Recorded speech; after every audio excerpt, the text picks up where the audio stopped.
Hey, welcome back to Booger Bear's Barbecue. I'm David Taylor. Today we're going to take you through a cook on some chicken and some ribs on a Weber Kettle. So we've been traveling with a lot of smokers, a lot of different smokers, and we wanted to travel a little lighter to these competitions. So we're going to use a Weber Kettle and see if we can get a competition rib out of a Weber Kettle and also competition chicken. So stay with us. We're going to take you inside, we're going to take you outside, we're going to run back and forth, and we're going to cook some ribs and chicken today on the Weber Kettle.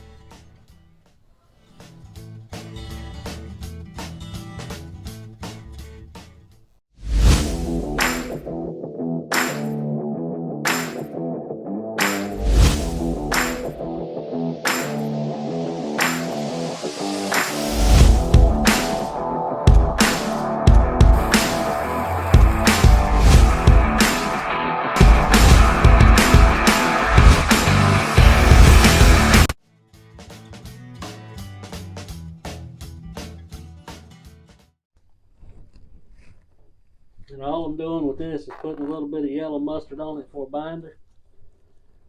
Sometimes I use one, most of the time I don't, but today we're going to.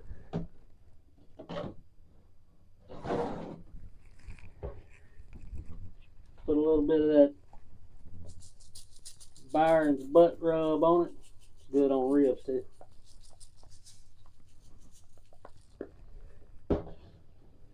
We'll come back with some of the barbecue rub.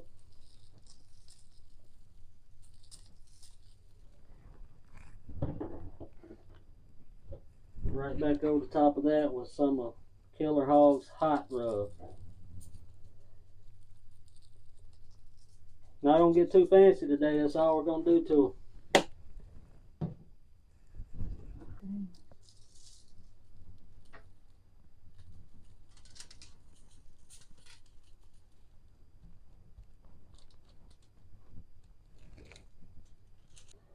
So, like we said, we're working with the Weber kettles, and we're using them two different ways. We're going to kind of offset cook with one of them, and we're going to use a Vortex to cook some chicken legs on the other one for the poultry turn-ins coming up. But we're going to get them seasoned up. Not going to overthink it. You can see we got the skin pulled back on it. We're going to season it up and put the skin back on it, and she'll be ready to go. And all we're going to use today is some D Gospel. Just going to put it on. Like that.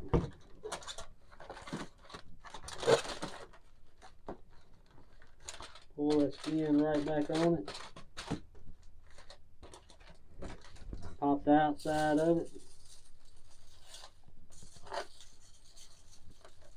And that's the only thing we're going to do to these legs today.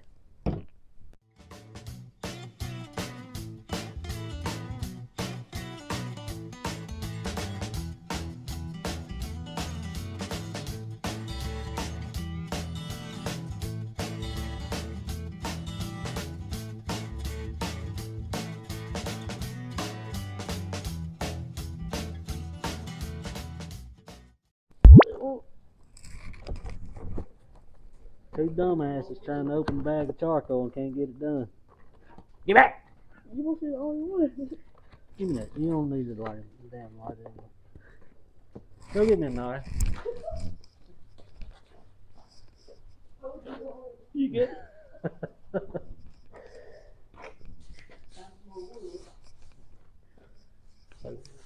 it? Just wonder what asshole strung this thing up.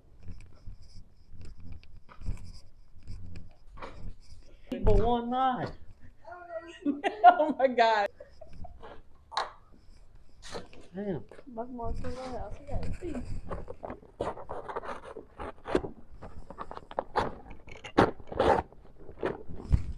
Now, damn it. Alright, we're going to set this one up where we can slow cook the ribs on it. We're going to try to get 3.5, 4 hours cook out of it. We'll show you how we do it. So what I've got is I've got the two charcoal baskets inside.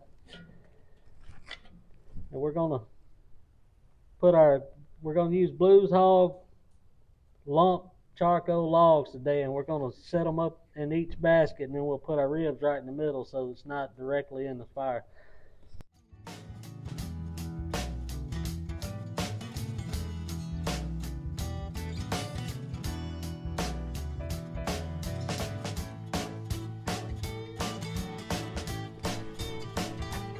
Notice I got two little spots open here and here. We're gonna get a chimney and light some of them, or a couple of logs, and just pour it right here, and then this should slowly burn this way. Keep a good fire going. We'll find out.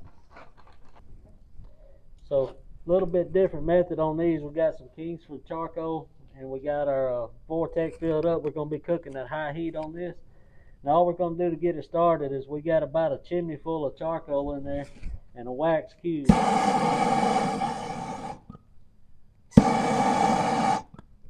And on this one we want to open our grill dampers all the way open. We want it to be as hot as we can get it.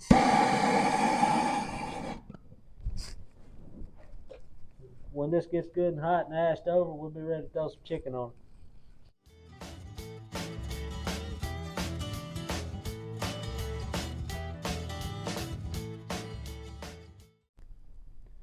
Alright, so we got a good fire going. Our coals are catching up. We're going to let them go a little bit longer and ash up. We got our vents set at about maybe a pencil width at the bottom. And when we shut the lid, we're going to do the same on the top. We're not going to have it wide open. We're going to try to keep a temperature of around 250 or so. That's what our goal is today. We'll see if we can't turn out some competition ribs on the Weber Kettle. Alright, so we got our coals right where we want them at. I just stuck a thermal pin in here. We're running at about 250 degrees right now. These basic Weber kettles don't have thermometers on the outside of them, so you got to kind of gauge it, and just it's running at kind of a low temperature right now, so setting at about 250. Like I said, I put a thermal pin in there. We're going to go get the ribs, get them on here, and get them started smoking.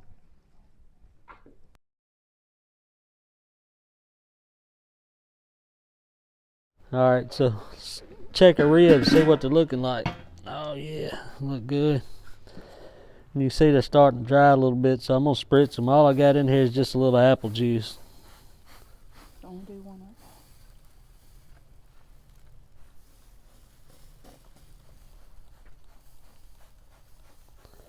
Keep that moisture going.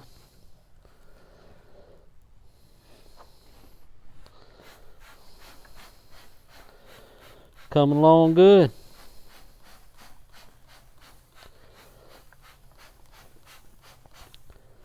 I don't know that I need both of the baskets, so I think I could probably get by with these Blues Hog lump charcoal logs. I think I can get by with just one basket. We'll find out.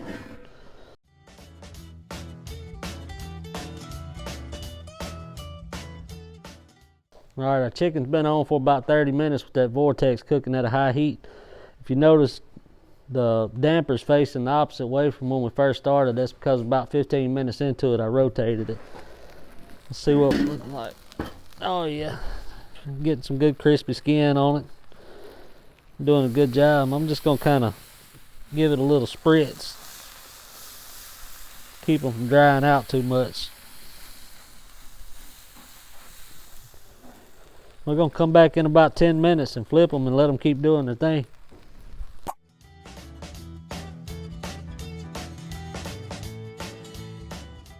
So we got our chicken legs almost done. They're almost ready to come off. We're not gonna sauce the wings on the kettle because I'm gonna make a hot sauce, which is what I like to eat it with. It's kind of like a hot wing sauce, barbecue sauce, hot barbecue sauce, whatever you want to call it. But a lot of people don't like heat, so I'm gonna let them choose their own sauce. They can dip it in what they want to, but for me, I'm gonna make a hot sauce. And I'm gonna start with some Meat Mitch's barbecue sauce, Womp sauce. It's good stuff. And then I'm gonna come back with Melissa Cookston's bold sauce. Now this has a little heat to it itself. I'm not going to do a lot of measuring. It's just kind of half and half. And then for some heat, the good stuff, Louisiana hot sauce. And depending on how hot you want it, is how much hot sauce you put in there. I think that ought to do it for me. We're going to get it mixed up real good.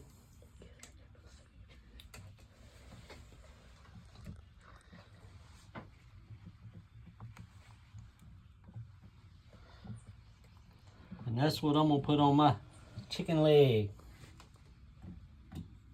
Let me taste it, see what it's like right there. Oh yeah, that's good.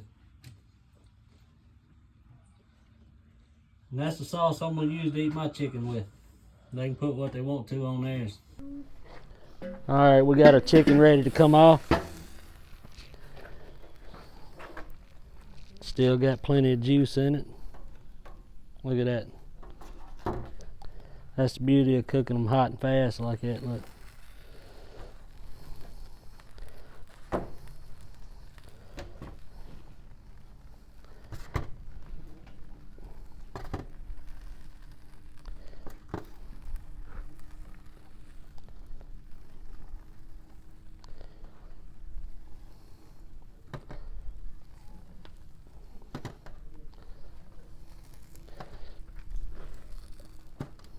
Alright, I'm gonna put the lid back on this and let it burn out, and I'm gonna head in the trailer and see what these things taste like.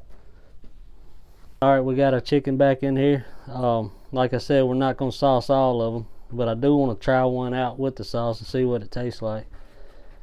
And you can see at high heat, almost lollipop that thing.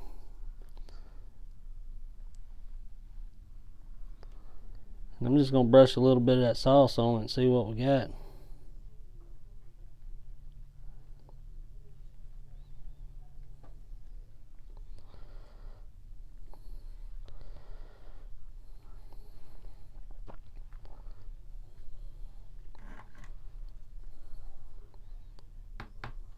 What you think about the color on it? I just don't think you could outdo the way those Weber Kettles cook. I'm gonna get a bite of it. I know that sucker's gonna be hot though.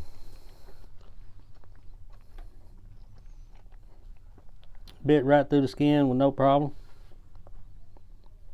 That's a good chicken leg right there. And we're gonna continue on, get our ribs going, get our ribs cut up. We're going to continue on, get our ribs wrapped up back on the smoker for a little while, get them tender, and we'll show you how we do that process next. Oh, that's a good piece of chicken right there.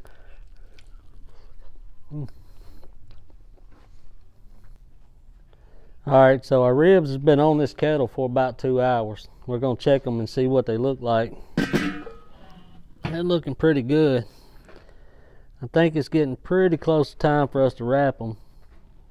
I can touch that rib and the seasoning is not coming off on my fingers, so that tells me it'll hold up in the wrap. So far the Weber Kettle is cooking the hell out of these ribs. I'm impressed with it. Let us get set up and we're going to get ready to wrap these things, and we'll come back and show you how we put them back on there. Alright, so we got our ribs ready to wrap. First thing we're going to do is put just a little bit of brown sugar down. I don't want to go too heavy on it. Just like that. Got carried away with it a little bit, but that's alright. Then we're going to come back with some parquet squeeze butter. Give it a little goodness. I'm going to hit it with a little more of that Killer Hogs D barbecue rub.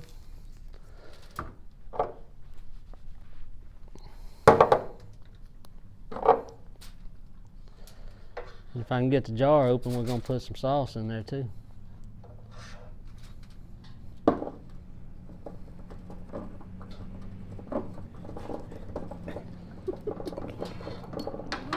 Alright, and this is the Blues Hog Tennessee Red, and we're just going to put 1 little line down it.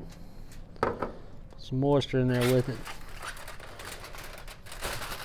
We're gonna put these bad boys face down. Now you can see that method we're using on the Weber is not burning the bottom up. It's looking really good.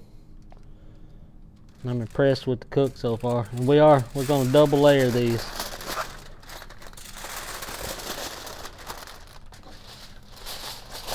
Get them as tight as we can.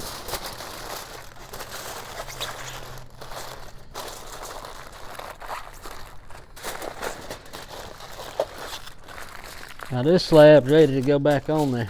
We'll get the other one ready the same way. We're not going to do anything different on it.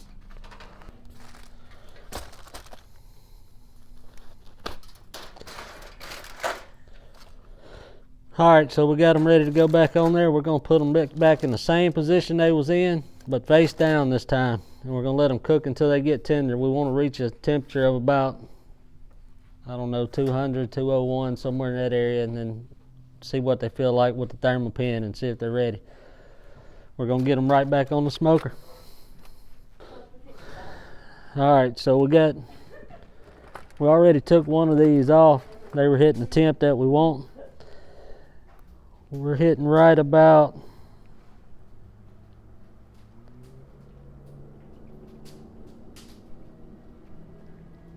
.201, 203, somewhere in that area. That's where we're going to take them off at. We're going to set them to the side for a few minutes and let them rest, and then we'll put them back on here with a glaze on them and get them all sauced up and looking pretty.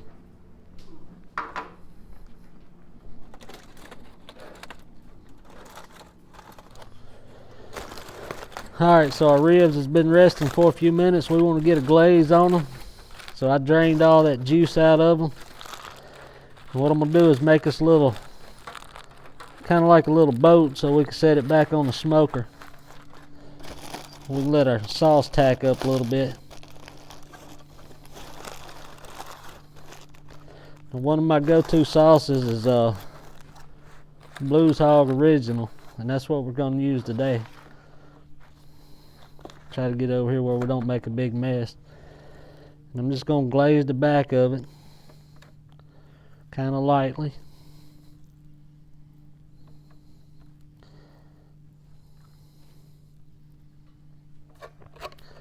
And we're going to flip them over just like that.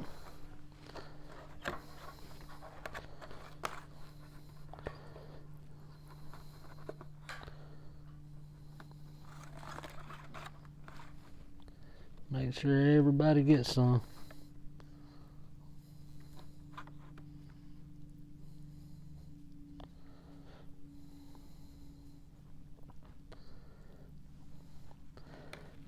We're going to go right back over it.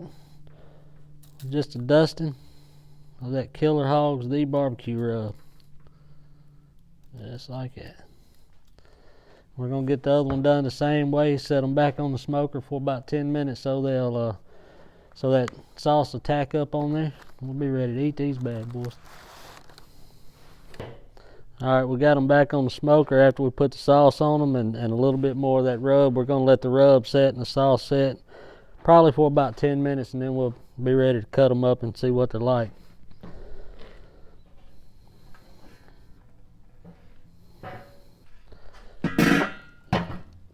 Alright, they've been sitting in that heat, that goodness, for a little while. We got the color we want. It looks like it's tacked up pretty good. I don't think we're going to take them any further than that. We'll get them over to the cutting board and see what we got. Alright, so the question we had when we started this thing was, could we cook a competition rib on the Weber Kettle? And from what I can see, looks like it did a pretty good job. Now, we've been using a lot of the Weber Smoky Mountains, or WSM, whatever you want to call it. So all I'm doing is putting a little sauce down so I don't mess up the integrity of my rib, and the brush came off there. Sorry.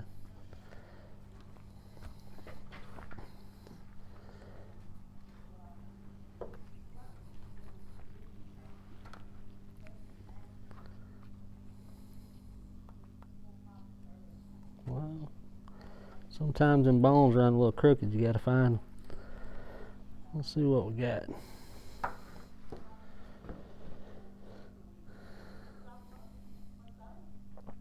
Looks like a pretty good rib to me. We're gonna take it and see what we got on. That bone comes out. Got a good smoke ring.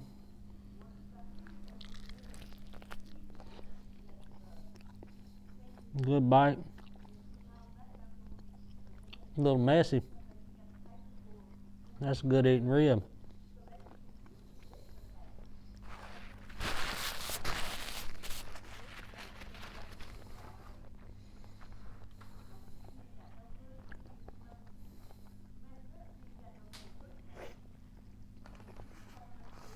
Yeah, I think that'll work all day long.